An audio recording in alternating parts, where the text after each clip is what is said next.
So, welcome everyone to this library event. My name is Durata Loku, and I am part of the team who organizes the events program for Brent Libraries. And tonight's event has been scheduled as a part of our Black History Month program. It is our pleasure to welcome back S.I. Martin. In October 2020, S.I. Martin delivered a fantastic talk for Brent Libraries about the function and background of statues in a multi-ethnic society. Steve is an expert in the fields of Black British history and literature. Steve works with museums, archives, and the education sector to bring diverse histories to wider audiences. He has published 5 books of historical fiction and nonfiction for adult and teenage readers.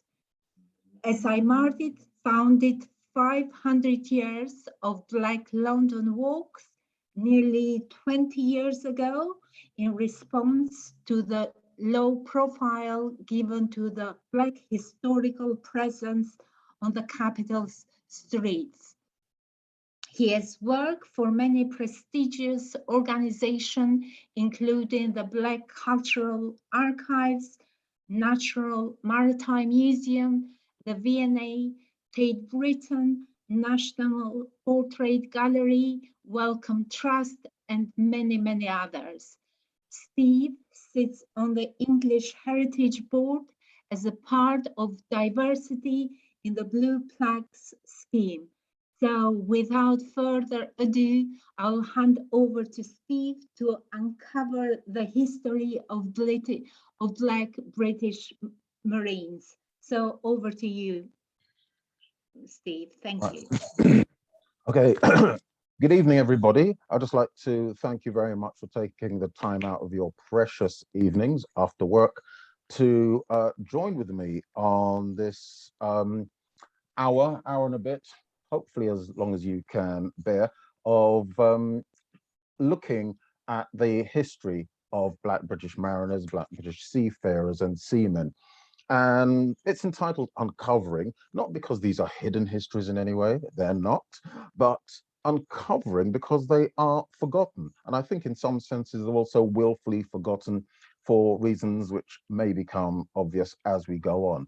But hopefully there'll be time at the end for lots of Q&A, because as usual, I want us to leave with more questions than answers. So straight in. When we're talking about Black mariners, Black seafarers in the Royal Navy or Britain's merchant fleets, what normally comes to mind? Normally we think about someone who's a landsman, someone who is a cook, someone of a lower rank, if and when we think about these things at all. We might summon to mind a character such as that you see on pictured on the left, he being Joseph Johnson, who was one of the thousands of seamen and former Black seamen who had served in the Royal Navy during the Napoleonic Wars.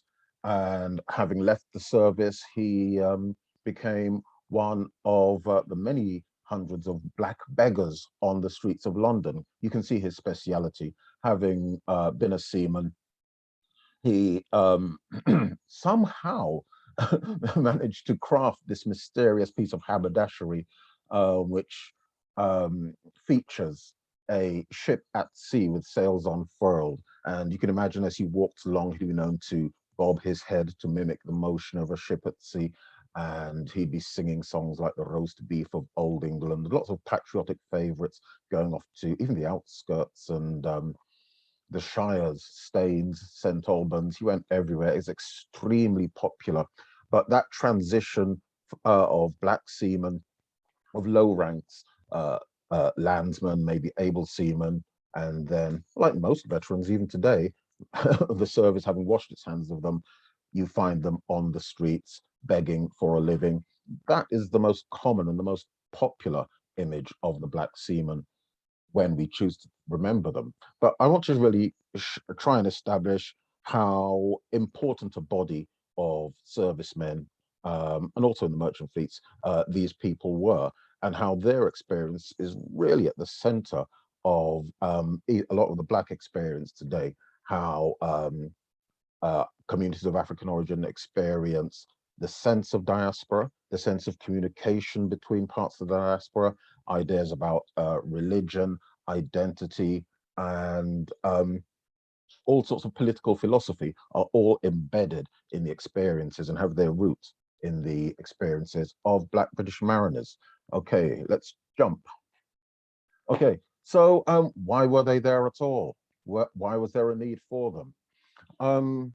There had been men of African origin serving on European fleets since the beginnings of the communication and business between the two continents. In terms of these islands, we can see an uptick in black seamen and the use of black men on navy and merchant fleets after 1652. Cromwell's new navy, new set of demands. There's a need to not just protect the English Channel, which hadn't been done properly before or effectively before. It was very, very porous defenses. Very, very little attention was paid to the upkeep of the Navy, its maintenance, beyond a cosmetic level. But moreover, there is English rather, expansion into the Atlantic, particularly in the Caribbean. In 1652, you see the launch of two vessels from Deptford, the Ruby and the Diamond, who have been tasked to go out to the Caribbean and secure English interests and expand to other islands. By 1655, the island of Jamaica is a British possession, and it becomes the jewel in this country's, in England's at the time's, Caribbean crown. What you have is also an explosion in the traffic in human lives, the trade of human lives between the African continent and the kidnapping of Africans and their sale in the British Caribbean was picking up apace. And in order to maintain the levels of manpower and the skill sets, moreover, on these vessels, black labor was needed.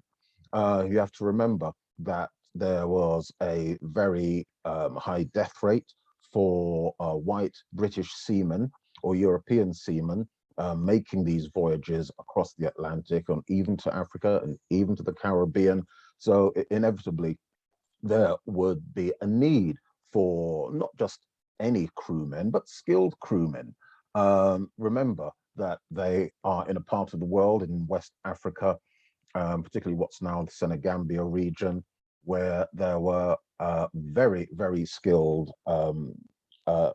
seamen, workers in wood, people who were already familiar, as I say here, with reading local currents and coastlines, and particularly with battling the extraordinary surf, which kept the European ships far, far from the coastline. So there are areas of expertise, not to mention languages and local customs that were required by these ships of all sorts, not just those trading in human lives. All European vessels needed local expertise, and due to the shortfall in manpower, due to deaths down to disease and local climatic conditions, black labor was needed. And of course, there was a superabundance of it. In the Caribbean, that same high death rate leads to the need for enslaved people working, as I say here, boatmen, lightermen, shipwrights, caulkers, riggers, sailmakers, coopers, mariners, and pilots. This is one thing we don't have enough time to go into, but it's an extremely specific piece of work guiding these ships into the harbors of these colonized islands, enslaved territories. The guiding of merchant vessels and naval vessels was always done by local black men. Local black men would always be the pilots because, of course, they knew the waters better than anyone else. And it's often forgotten these very strong, vigorous seagoing traditions in the Caribbean. were deeply embedded into the culture. I mean, there's a massive fish-eating societies. And to be facetious, let's just say it wasn't Captain Birdseye and his merry crew who were bringing in the the jackfish and the mackerel and the snapper. So it's a very interesting set of circumstances here, which is exacerbated in the 18th century, as far as Britain is concerned, as it becomes, because, of course, this country is always in that century at war with France and or Spain. Result, the Royal Navy has a huge demand for labor. And as I mentioned before, there's a superabundance of black labor which can supply that need. One thing which is often forgotten, and one need which was supplied plentifully by African peoples, was in swimming. This is a part of research which is I find really, really interesting, because when we're talking about forgotten histories, this is a huge part. This chunk of time between the contact of Africans, Europeans, between 1400 to 1800, which the African-American historian Kevin Dawson has called the golden age of African swimming. African coastal societies were known for producing superb swimmers and surfers, parallel to what was happening in the Pacific, the South Pacific. There were similar traditions in those ferocious waves off the coast of West African countries. So between 1400, 1800, you see the golden age of African surf culture, African swimming, African surf boating as well. And these skills were not present in European society until the early 1900s, and even, sorry, the early, yes, the early 1900s, when hitherto, if you look, and full disclosure, I used to work at the National Maritime Museum. You can imagine that's like me being in a toy shop or a kid in a sweet shop. And one of the things I was noticed was the records of shipwrecks in the Atlantic world, and almost by rote, almost you could expect with every report of a shipwreck where the crew was mixed European and African, that the Africans would be the ones who survived, or the Africans would be the ones who would be saving the Europeans.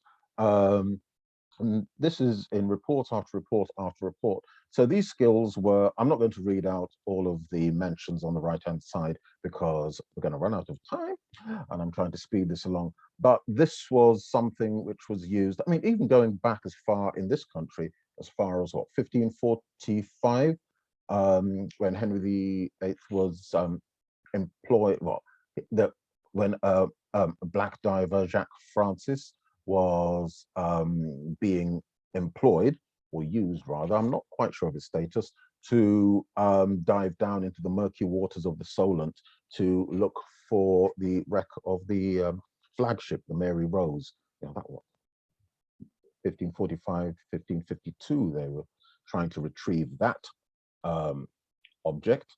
So these skills were well known and they were embedded in African cultures, but they were taken across the Atlantic and used in all sorts of American and Caribbean pearl fisheries and diving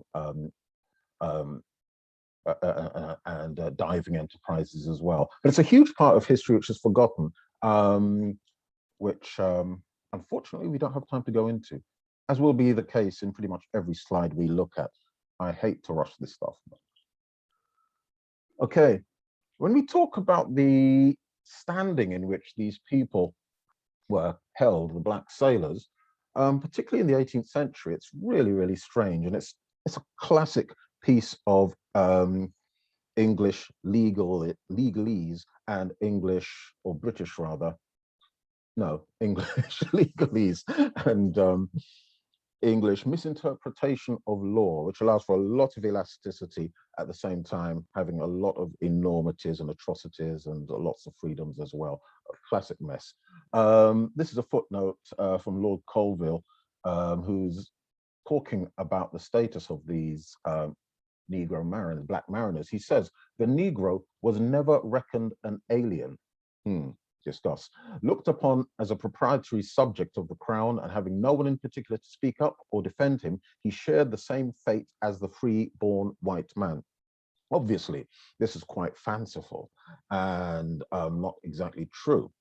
What was true, though, was that these seamen who entered particularly Royal Naval vessels, they found themselves in a whole other world, in a different world, a world removed from anywhere else that they would experience in the Atlantic world. There were a number of ways of entering the Royal Navy. Some people would be volunteers, and why wouldn't they volunteer? Why would a black man who is able, young man? Some people were extraordinarily young, as we will see, but why wouldn't such a person who's got a spirit of adventure, who can work well with others and is smart, why wouldn't they join the Royal Navy? They will certainly travel, they will certainly find adventure, and, excuse me, they will also be able to have, in modern terms, the possibility of something like a career trajectory, if they're good or if they're outstanding. But it's a life for a black man unlike any other in the Atlantic world.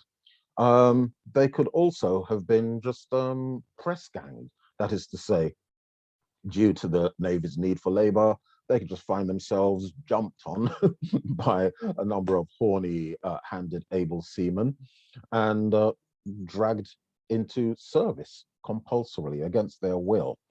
That was a common way of recruitment. And there were also enslaved people themselves on board these vessels. So sometimes officers and those who owned other people would take the people whose lives were their property on board with them, and they would perform tasks on ship. So it's very mixed, it's very messy, but the majority of the individuals are there because there are opportunities, which we'll look at more in a moment. Yep. This is putting it quite brutally. It's got Admiral Donnelly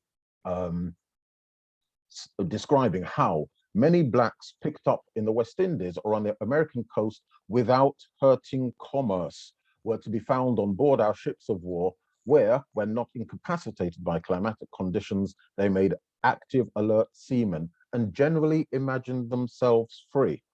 Well, the last part's quite accurate.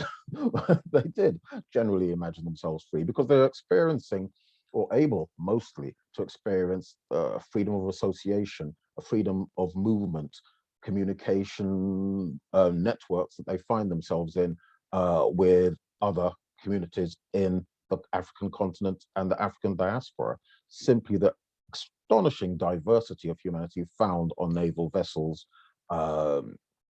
put them in a whole different scenario to the average African Atlantic life. Interesting notes that when not incapacitated by climatic conditions, they made active, alert seamen. That's probably true. Many of them, including some of the most famous black seamen, were reported to suffer in icy climes. This was, again, climatically totally new, or sometimes catastrophic for them. But I just want to draw your attention before we jump again to the, on parentheses, you've got without hurting commerce. Now, clearly they are talking about the trade in human lives. There is still a potential market for people. And they're talking about particularly the West Indies or on the American coast. The status of many people of African origin is very, very, well, it's very low, low or no status in law as well. So when we are Admiral Donnelly is talking about not hurting commerce. He's talking about not withdrawing people from enslaved service or threatening the functioning of the plantation societies. But some very interesting things are going on, as we will discover. Okay, here is the sort of semi-fantasy as far as the status and identity of these gentlemen go. And this is an illustration, or Cruikshank illustration of the sailor's description of chase and capture. And here you can see all the jolly Jack Tars sitting on the gun deck and their mess. They're all gathered around and they've got their polite, nice little tankards of grog. It's just a scene of maritime togetherness, which is a bit of an exaggeration, but not entirely, because what it describes isn't what some historians who I disagree with, it's not describing or appealing to this idea of the Royal Navy as the world's first multi-ethnic equal opportunities employer. And someone actually has said that, the first multi-ethnic equal opportunities employer, which it was not.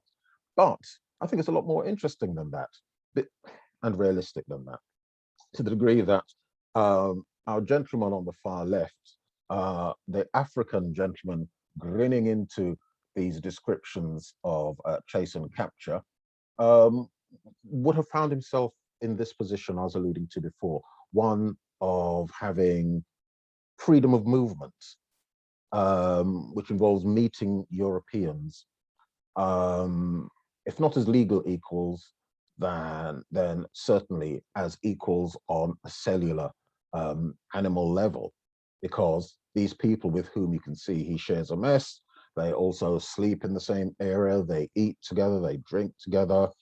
They, when they hit land, if they're allowed off the ship, then they will certainly be carousing together across the Atlantic world.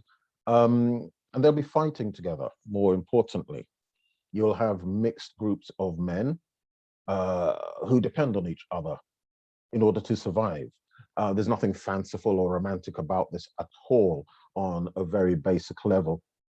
They are seeing or experiencing the reality that Europeans are their equals. And in some cases, many cases, actually a surprisingly high number of cases, you see that they have Europeans working under them when you find Black men as petty officers and above, which we'll touch on later. One way of entering the Navy that I didn't mention, and it's been really overlooked, is the one which is described in this advertisement for a runaway from the London Gazette of 1703.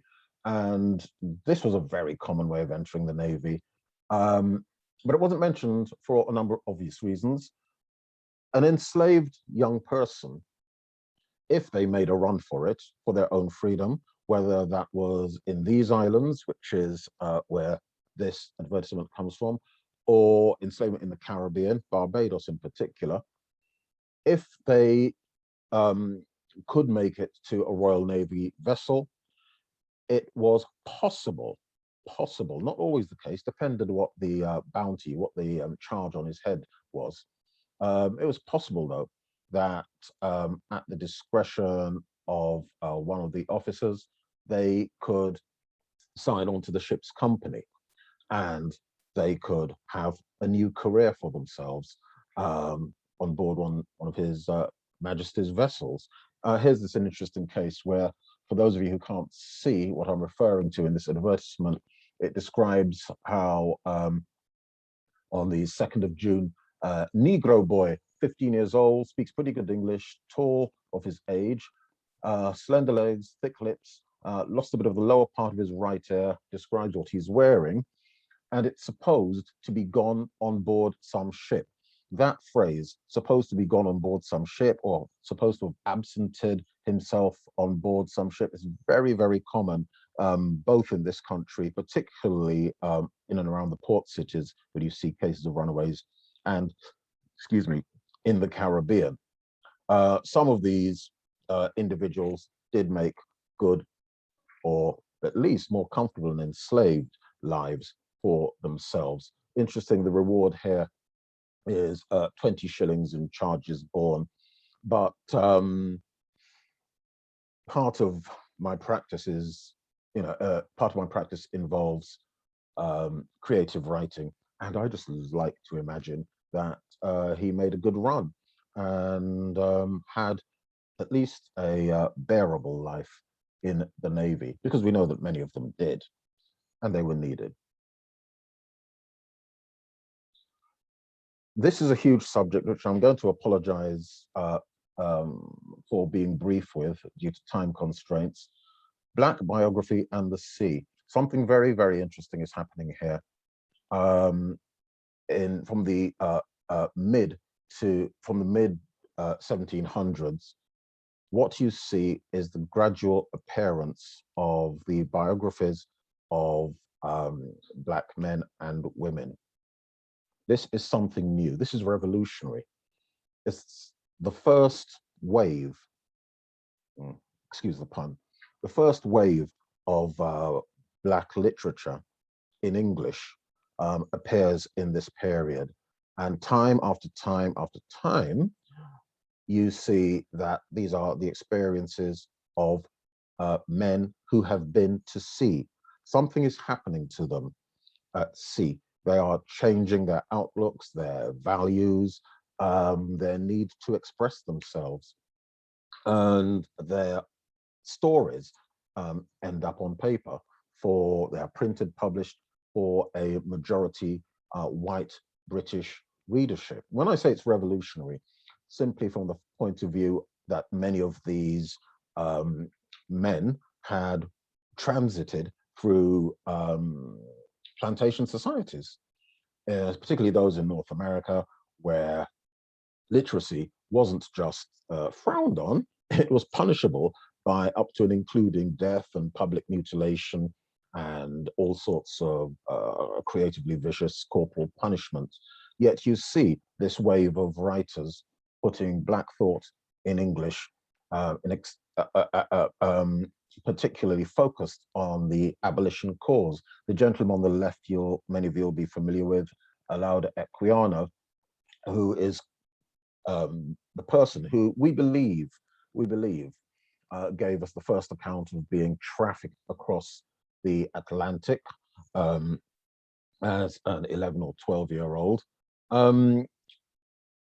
He was also the first high-profile civil rights leader or face of Black civil rights in these islands' histories. But most interestingly, he was a seaman. He spent most of his life, his working life, at sea, and he went all over the place, including to the North Pole with the Phipps expedition. A lot of his time was actually spent at sea. His life was in one reading, a typical sailor's life. Went everywhere, did everything. But we haven't got time really to go into this huge subject. But yeah, this is where it starts. The ideas, the notions, the fancies which assail these Black men, once at sea, once in this between world where they are dealing with Europeans and given some sense of responsibility, some of them, it will change them. And of course, we have this huge repository. I'll have to stop here, I'll get carried away. This huge repository of literature, which is woefully neglected from Black writers in the 18th and early 19th century, which we really need to give another eye to. So yeah, it all starts around 1759, 1760, with the appearance of Britton's Hammond's account of his own sufferings. But I have to stop it there. But I hope you get the impression, I've conveyed the impression of how central these experiences and writings are. Okay, so because of the nature of this presentation and the subject matter and the media I'm used, I'm obliged to play the game called Spot the Black Man. Yes, Spot the Black Man. And they're in there somewhere. If you look closely, what we're looking at is Daniel Daniel Maclise's The Death of Nelson at the Battle of Trafalgar. And it's a depiction, fairly accurate depiction, because Maclise actually interviewed survivors of this battle in 23rd October 1805, who were giving him precise details about what was happening on deck at the time that Nelson perished. And here is Horatio Nelson at the center of the composition. He's just had the bullet go through his chest from the French sniper, and his crew are huddled around him. But where are the black people? Some of you will have spotted them already, so I'll stop playing the game. I'm going to run out of time, hopefully not. Hopefully you can see that. Here is the famous Marine, or black tar, pointing up into the rigging of the French ship, which has been locked with that of the Victory, and he's pointing out the sniper. And a version of that gentleman features also on the southern base of Nelson's column in Trafalgar Square. And here's another interesting scene, because it features another forgotten side of these maritime activities, which is the presence of women and also a man of color who seems to be holding a rather dainty looking sherry glass. So I'm not exactly sure what that's all about. Hopefully it's medicinal and worthwhile. Here's an entry from the Victory's muster roll at Trafalgar. And there are all sorts of crazy and I think outlandishly high estimates for the number of black sailors at Trafalgar. So I heard things like 12%, 13%. I've heard 20% by people who I think should know better. But even if we're going for 2%, and I think even that might be stretching it, we're still looking at a lot of people, including here on the Victory, Mr. George Ryan, 22 years old, and he is from Africa. You can see it here. He's from Africa, the country of Africa. Where else? Interestingly, he was pressed into service. He was jumped and pulled into His Majesty's service in Deptford.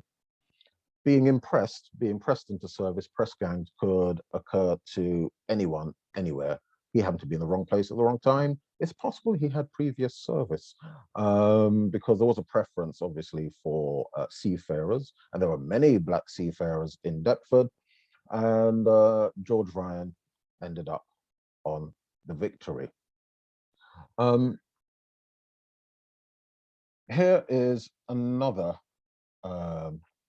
black man. You can see him here in this photograph from 1854, by way of illustrating the theme of black Greenwich pensioners. This gentleman was Richard Baker. He was also at the Battle of Trafalgar. He's one of a number of black Trafalgar veterans who found themselves as Greenwich pensioners. And remember, this is decades after the battle, which was in 1805. And here we are in 1854, when this photograph was taken at the Greenwich Hospital. Just so I can explain, I don't think I did at all, the Royal Hospital at Greenwich for Seamen was an institution by which, at which wounded seamen, Royal Navy sailors, could, if having claimed a pension, could live in some considerable comfort. They weren't given much of a pension. Many of them struggled to make ends meet, but they're the equivalent of the excuse me, my language is going to escape me, but the equivalent of the army's pensioners along the King's Road. I can't believe my brain is suddenly foundering. But yeah, so the Navy pensioners here who are in blue in contrast to the Army's red. And there were a number of Black pensioners, amongst them extraordinary collection of people who ended up there, people who are claiming pensions as well, such as an enslaved man from Barbados, such as what's his name, Frederick Zegula, who was in 1808 one of the Black pub owners, one of the extraordinary number, to my mind, of Black publicans and pub owners in the British Isles. He owned the pub, which still serves and functions as a pub, the Cock and Dolphin, excuse me, the Cock and Lion in Wigmore Street. And he lost that business somehow, and fortune drove him, bad fortune drove him into the Royal Navy, where he ended up as a pensioner. But yes, this is what I'm trying to really draw here, is this extraordinary spectrum of people. There's not one singular, definitive story which can capture this breadth of humanity. Talking about geographic breadth as well. People from Guinea, another catch-all for Africa. People from North America. I should have mentioned that the gentleman in the photograph with this Trafalgar Medal, Richard Baker, he was from Baltimore. And the story is, I'm not entirely sure if it's true, but I can't refrain from sharing it, that Herman Melville, the author of Moby Dick, met him. He describes meeting an old Baltimore Negro who was a pensioner. Unless there were two old Baltimore Black men as pensioners, then it must have been the same gentleman, who apparently served as the inspiration for one or two characters that Melville put into print in his fiction. But yes, an extraordinary number of people who are doing an extraordinary number of things. And again, I'm close to running out of time, so I have to move on. Yes, another interesting story here. And this is John Simmons. John Simmons of Jamaica, born in Kingston, Jamaica.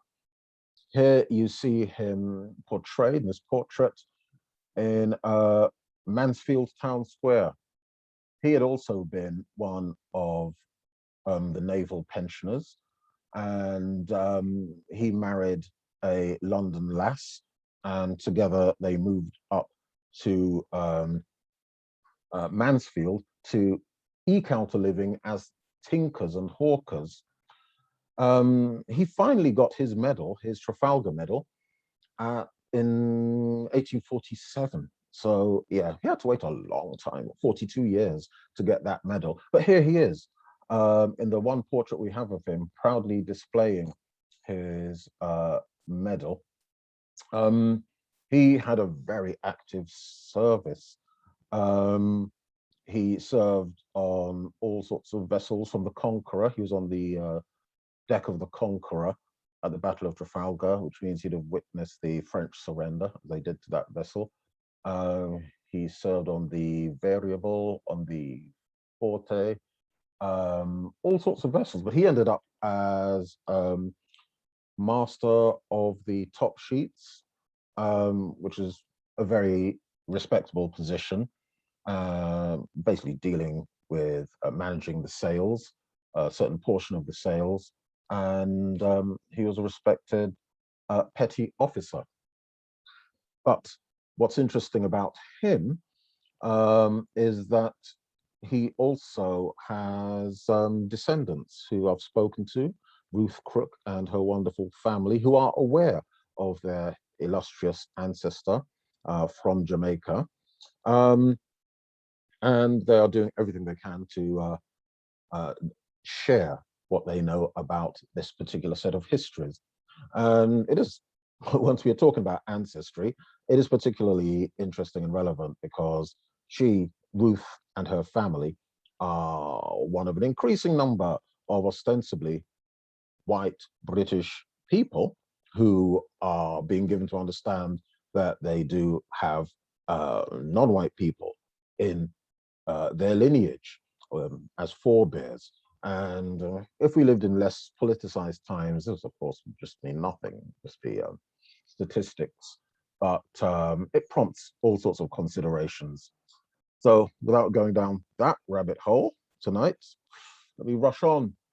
Okay, of course, not everyone becomes a petty officer. Not everyone has a wonderful career. As I mentioned in my opening slide with Joseph Johnson, a lot of people are just dumped. It's almost as routine by armed forces. Those who serve in them after conflicts there's no after service care.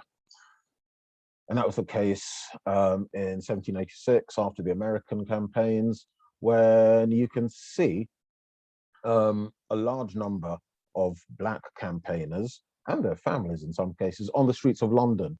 I'll dash through this with unseemly haste. The last objects of distress and misery who attracted the attention of the late Mr. Hanway, Jonas Hanway, were the Black people in and about London, of whom 700 were starving, 700 were starving in these streets.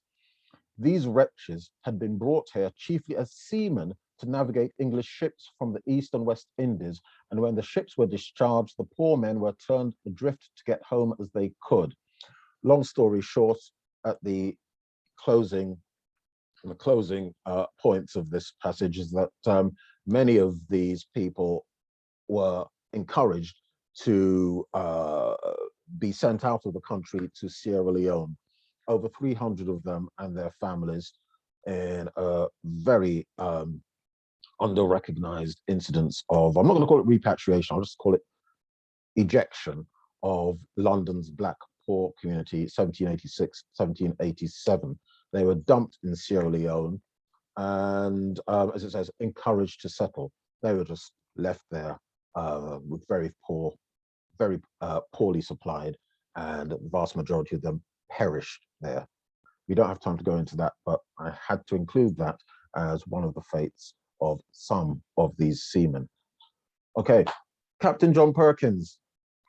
Here we have our only example of a non-white captain. He was a mulatto, as he was described, person of mixed background, captain in the Royal Navy.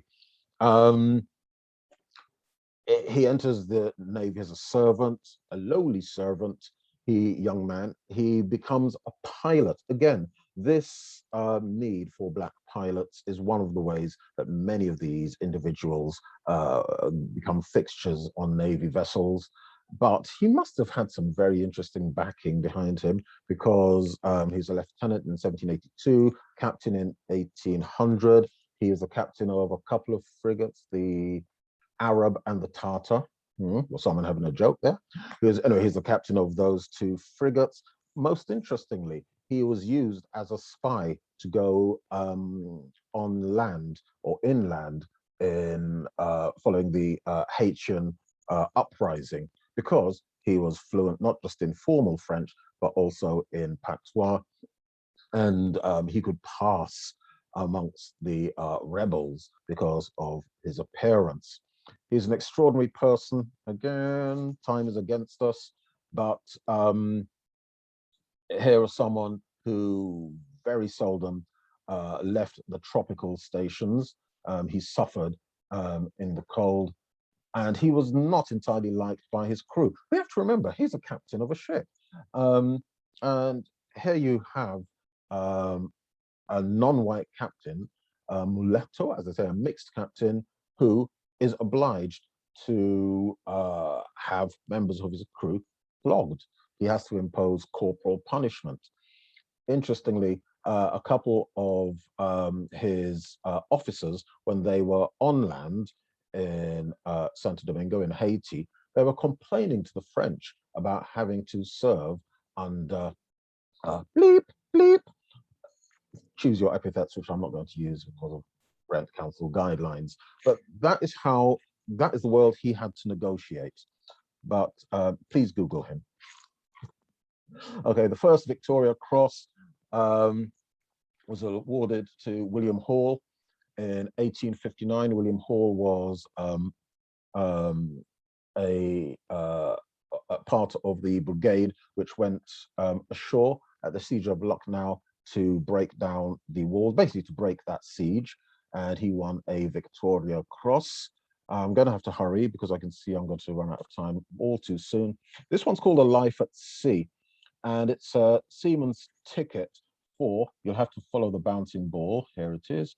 And it's a seaman's ticket for one Henry Sinclair, who was born at Kingston in Jamaica in April 77.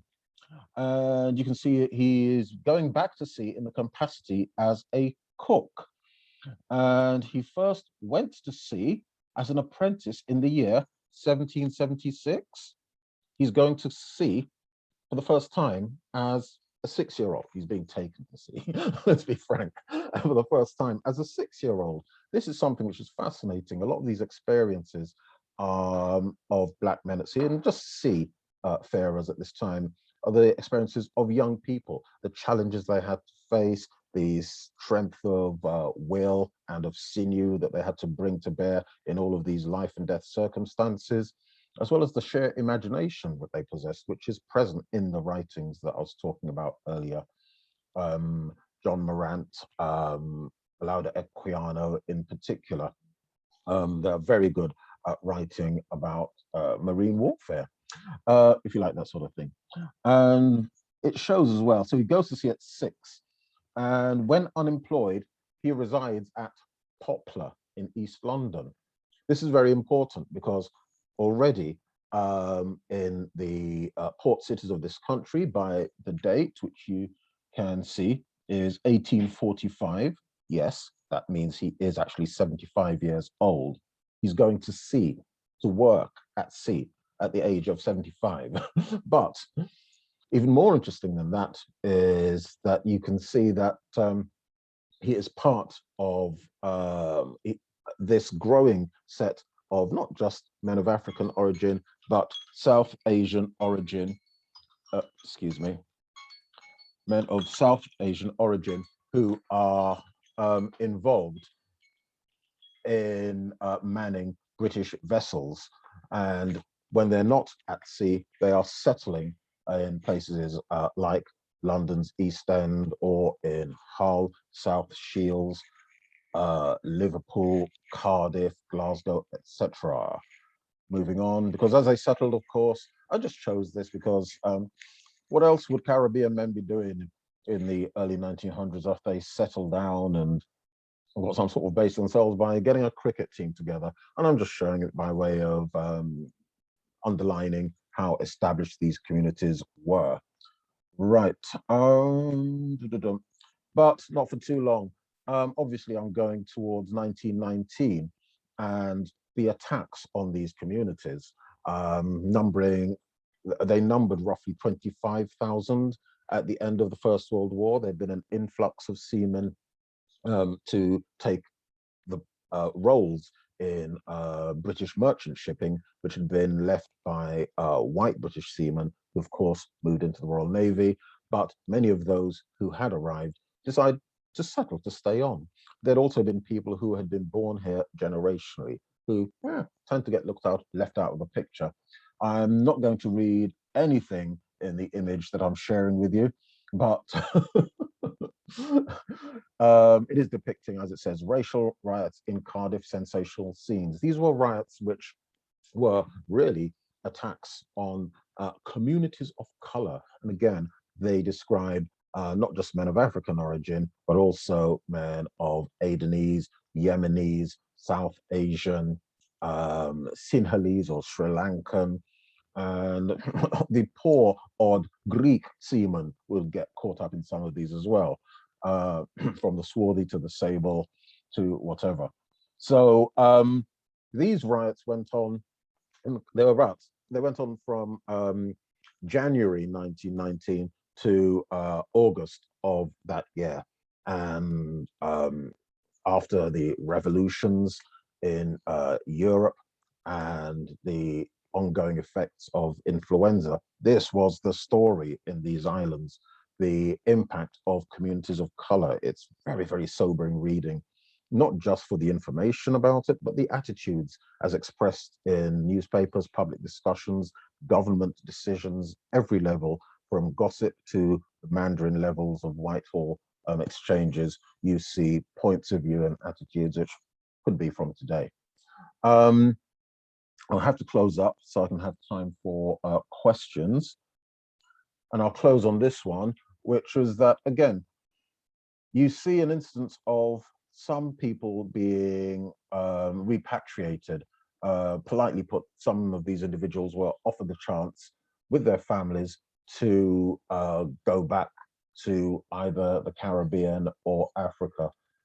Immensely interesting personal stories and awesome personal stories, which just decorate the fact that these gentlemen, having served the crown, having lived here, sometimes generationally, having had families and extended families, they thought that the best option for them would be to take up this offer of going back to the Caribbean, going back to Africa.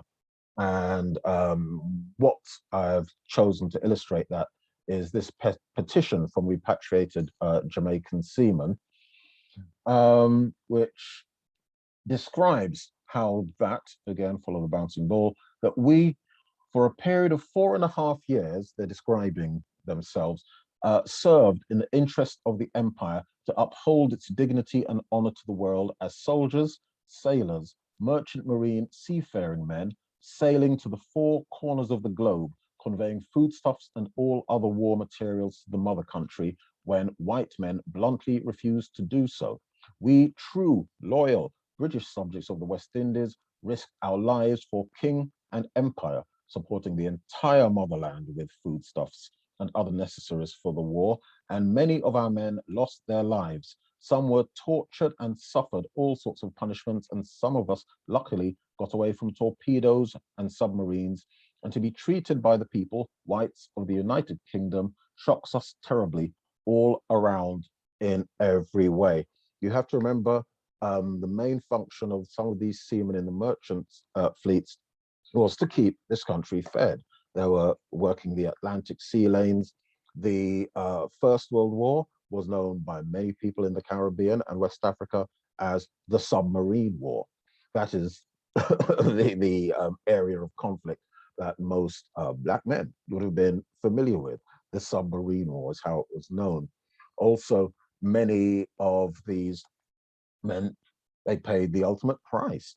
One estimate, which I want to find out more about, is the figure of 4,000 Black men from Cardiff alone who died as a result of the submarine war. But again, it's a very, very underlooked subject. And yes, 2 years ago, there was the centenary of the race riots, and it had such almost a supernaturally low profile. Why? Was it because there were subjects within that set of events which are too close to attitudes and activities and events of our own time? I don't know. But on that note, again, I just hope you'll forgive the rush through of this very, very interesting, I think, you'll agree, subject matter. What I'm going to do is to stop sharing and I suppose invite questions which should be floating about.